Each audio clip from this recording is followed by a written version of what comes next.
day 5 of the LA Poker Classic, and the final table is set, and one of the guys at it is our Club WPT Player of the Day, David Simmons.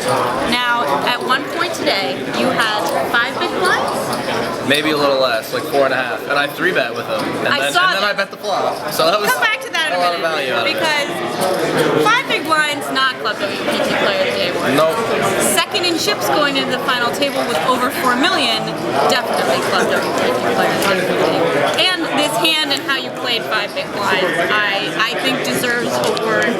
So let's hear a little more about when you were down to the felt. Like, that seemed to be the turning point for you. Yeah, well, I mean, I can't take too much credit. It was a standard spot, but Dan Kelly been opening a lot, just pretty much abusing the bubble, and I had like 4.5 or 5 big blinds, and he raised, and I don't know, I just like if I have like 5 big blinds and I go all in, I'll usually bet like 2 or 3 of them just to make it more difficult for people to count.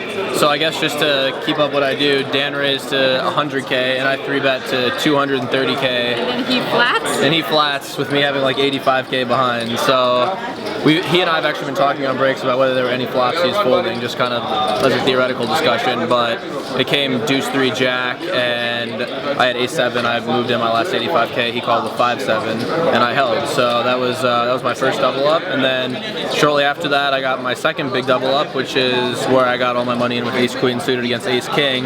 Got really lucky to hit a queen on the river, but ironically both the ace queen hand and the 7s hand where I just tripled up were real standard. I mean, there's no way I can fold either. I just had 12 big blinds, so it's kind of ironic that the whole final table people were shoving and not getting called, and then I got really unlucky in some sense to have a hand that I should be shoving and get called, but then I got really lucky to suck out both times, so no complaints. Yeah, the 7s hand, you had 7s, Alan Carter was the next biggest stack with queens, and Dan Kelly had 10s, and you spiked the 7. At this 7 or 8 handed stage, the chip counts, it seems like with Sean so far out front and everybody in that 20 to 30 range, what was it like just kind of from a games theory point of view playing in that situation with so much on the line? Yeah, well, obviously ICM is the biggest factor in decision making there. You know, that's an abbreviation for independent chip model. It basically dictates how you play around pay jumps, but the whole tournament has been a great structure. You know, we've been really deep for like 98% of the tournament, so it's kind of ironic that at this point when the money's, you know, so huge and the decisions are so crucial, the stacks are so much shorter than the rest of the time. I mean, the average stack going into the final table bubble was something like 25 big blinds, which is just absurdly short. So well, that's the actual average, whereas in reality we had one guy so far out front. Right, exactly. It was even lower. Yeah, there were 3 of the 7 players had less than 20 big blinds for the majority of the time we were on the bubble. So I think that benefits, you know, people like me and Dan and Jason that have played a lot online and, you know, play our fair share of turbos and are used to being short stacked.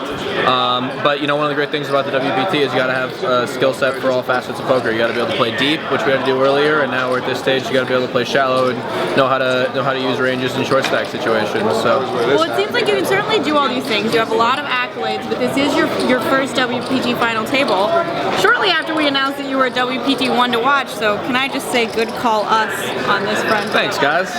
Where does making a final table of this caliber rank to you in terms of accomplishments? I mean, it's definitely a high-level poker accomplishment. You know, it's right up there with chopping the Bellagio 100K, and you know, I think my other biggest accomplishment was becoming the #1 ranked player in the world online. That took a lot of work. So, I mean, you know, anytime you get deep in a big field, it's really fun, and you know, this has just been an extraordinarily tough field. I mean, I was saying it since day one. I think people are misled by the size of the LAPC, so they think because it's a big field, it's a soft field.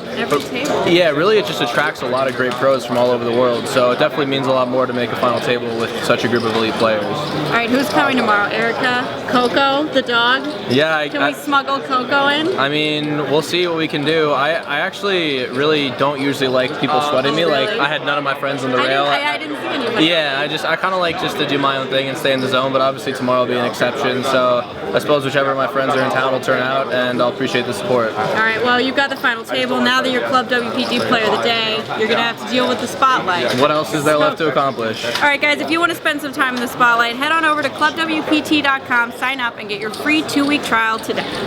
Club WPT VIP. I love all the VIP-only benefits, especially the online WPT Magazine. And you've got to check out the incredible iPad version of WPT Magazine, now available in the Apple newsstand.